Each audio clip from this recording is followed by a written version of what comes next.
Après un affrontement entre des groupuscules ultranationalistes et des antifas, Quentin Derenc, militant d'extrême droite de 23 ans, est mort ce samedi.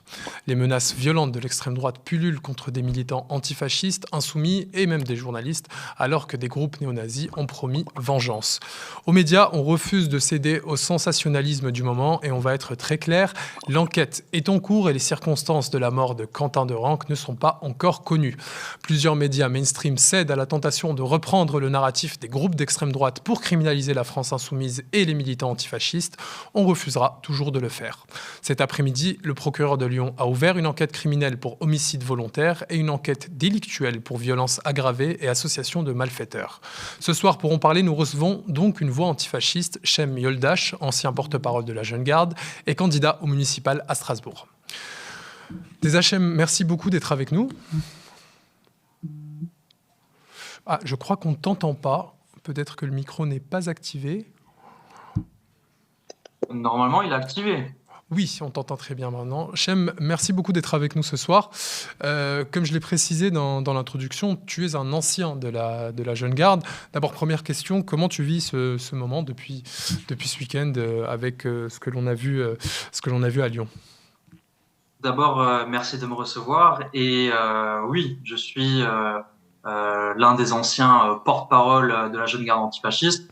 Comme vous le savez, on est sous le coup d'une procédure de dissolution, ce qui fait qu'aujourd'hui, je ne peux pas me présenter en tant que porte-parole de la Jeune Garde. La situation, comment je la vis? Tout d'abord, j'aimerais revenir sur ce qui s'est passé. Tout d'abord, c'est un drame terrible, un drame, si on en croit les témoignages recueillis notamment par vos confrères de TF1, c'est ce qui s'est passé, c'est une rixe entre deux groupes, un groupe fasciste et un groupe antifasciste. Par la suite, ce qu'on a constaté, c'est que le climat politique en France, aujourd'hui, il est délétère. Il y a une condamnation morale de l'antifascisme. Ça pose une véritable question sur notre société, sur ce qu'on veut pour l'avenir, surtout à un an de la présidentielle, où on sait il y a un risque majeur que l'extrême droite arrive au pouvoir et que les milices fascistes, les milices d'extrême droite expriment leur violence dans la rue. Justement, tu l'as dit, il y a une volonté de condamnation morale de l'antifascisme en ce moment. Peut-être rappeler pourquoi l'antifascisme est important face à l'extrême droite, justement, dans la rue.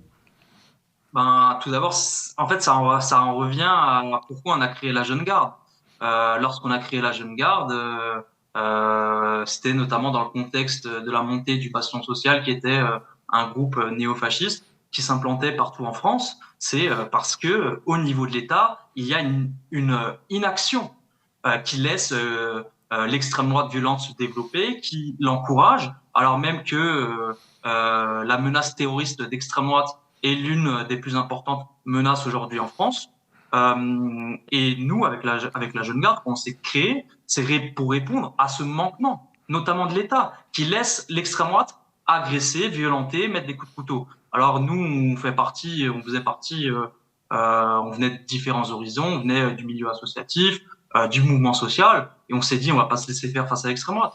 Et c'est pour ça qu'on a besoin de l'antifascisme, parce que sinon, on se laisse faire face à l'extrême droite, on laisse l'extrême droite attaquer des locaux associatifs, des locaux politiques, des récoltes alimentaires, on laisse l'extrême droite poignarder des militants politiques, poignarder des personnes parce qu'elles n'ont pas la bonne couleur de peau. Et ça, pour nous, c'était inadmissible. C'est pour ça qu'on s'est organisé, c'est pour ça qu'on a réussi d'une certaine manière à faire reculer l'extrême droite. Et jamais, au grand jamais, la Jeune Garde ne s'est créée pour commettre des actions violentes. Elle s'est créée pour répondre à une problématique de violence et prôner l'autodéfense de notre camp.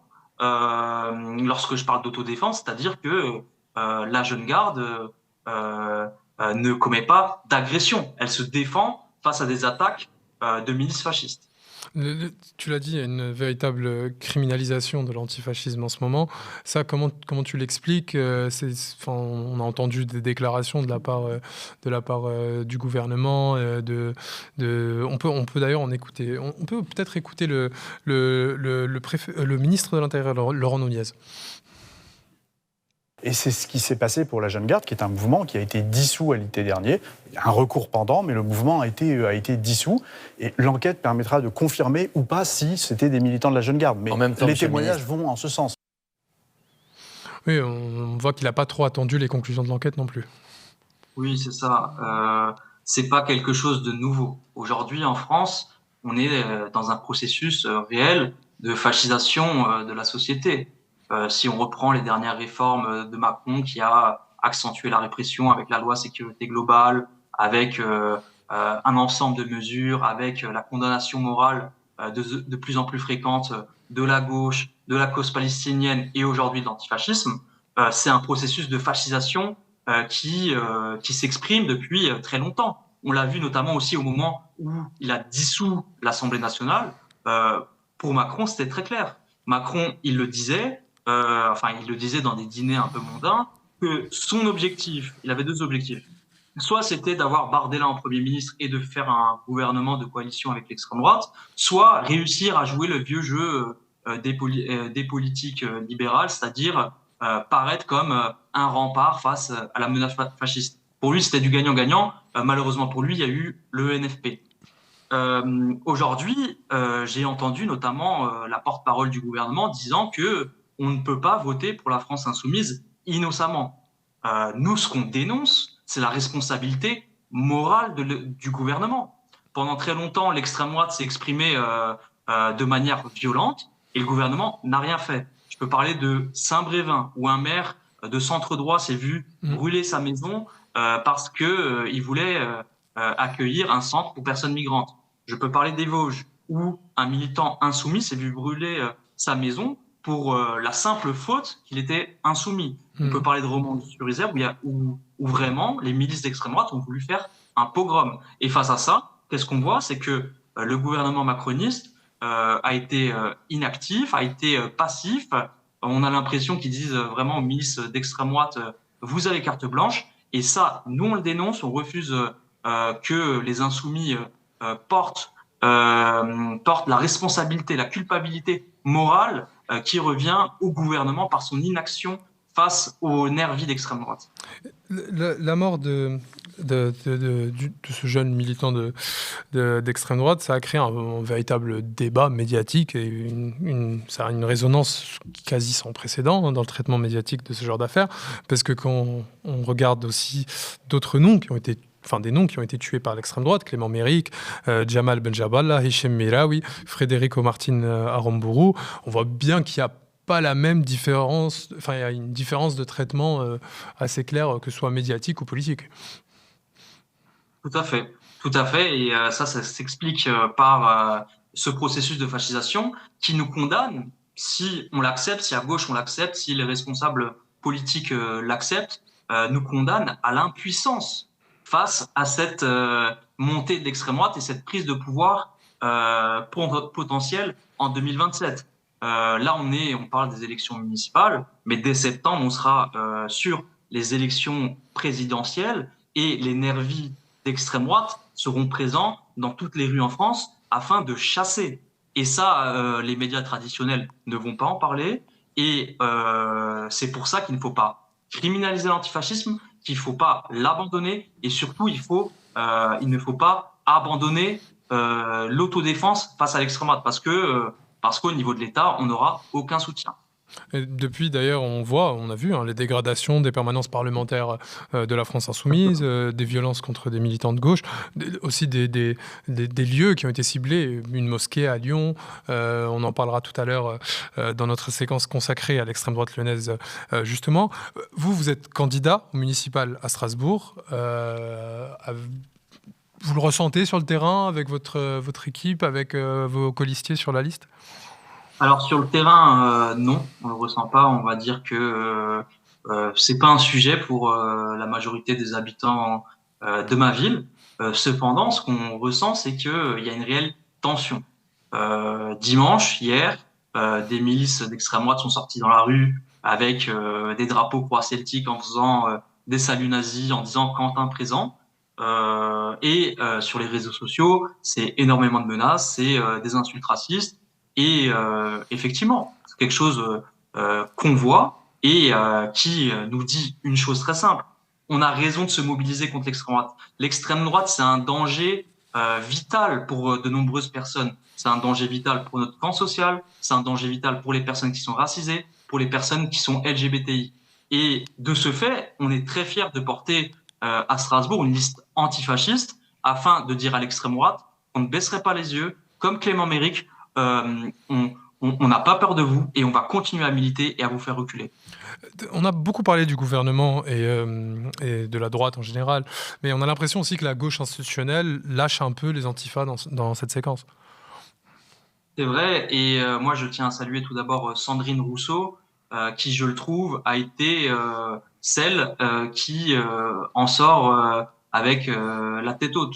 Je pense vraiment que notamment au niveau de la France insoumise, ils ne doivent pas se comporter comme s'ils étaient coupables. Ils ne doivent pas répondre des accusations qu'on leur porte. Aujourd'hui, il y a eu une personne qui est décédée suite à une rixe entre un groupe de fascistes, un groupe antifasciste d'après ce que dit TF1, mais la France insoumise ne peut pas porter cette responsabilité-là. Si on écoute les camarades de Quentin qui sont d'Énergie, d'extrême droite, de la cocarde étudiante ou de Luminis, quels ont été les derniers mots de Quentin? Si on remet ça, les gars, de ce fait, les choses sont assez claires. Oui, on est loin du pacifisme. On ne peut pas en faire un martyr de la démocratie. On ne peut pas en faire semblant que Quentin ne défendait pas des idées fascistes, suprémacistes. Et au-delà de ça, moi, je ne dirais pas que Quentin est mort pour ses idées. Quentin est mort parce que il a mis en pratique ses idées d'extrême droite. C'est lui qui allait, enfin, c'est son groupe qui allait à l'affrontement, notamment qui allait à l'affrontement à proximité d'un rassemblement de gauche. Mais ce que je dis là, ça n'enlève en aucun cas le fait qu'il ne devait pas mourir. Mais je place politiquement ce qui s'est passé. Moi, je refuse de tomber dans une forme de moraline et de refuser de voir où l'extrême droite essaye d'appuyer pour glisser notre pays dans l'abîme. Ça, c'est quelque chose que je refuse. Parce que ce que veut l'extrême droite, c'est condamner moralement l'antifascisme et nous refaire tomber dans les années de plomb, notamment comme ce qui s'est passé en Italie. Et ça, il faut le refuser. Il faut dire haut et fort, nous sommes tous des antifascistes. Oui, peut-être expliquer aussi pourquoi la violence et l'intimidation s'intègrent au logiciel idéologique et comme tu l'as dit, l'exercice pratique ensuite de cette idéologie-là d'extrême droite. Exactement. Si on en revient à ce qui s'est passé, tout d'abord, c'est une action de Némésis. Némésis, moi, je ne les présente pas comme un groupe de féministes, un groupe fémonationaliste, oui. Qui est un groupe mixte, où il y a des femmes et des hommes dedans, et qui s'est fait connaître en allant provoquer les manifestations féministes, en allant attaquer les manifestations féministes, parce qu'on l'a vu notamment certaines années à la manifestation contre les violences sexistes et sexuelles. Némésis est venu avec 30 personnes, notamment de la cocarde étudiante, pour attaquer la manifestation avec des matraques, avec des gazeuses, en jetant des poteaux sur des personnes. Le drame qui s'est passé à Lyon aurait pu arriver bien avant. Et la responsabilité, elle est entre autres chez Némésis, qui n'hésite pas à faire le coup de poing contre les événements de gauche.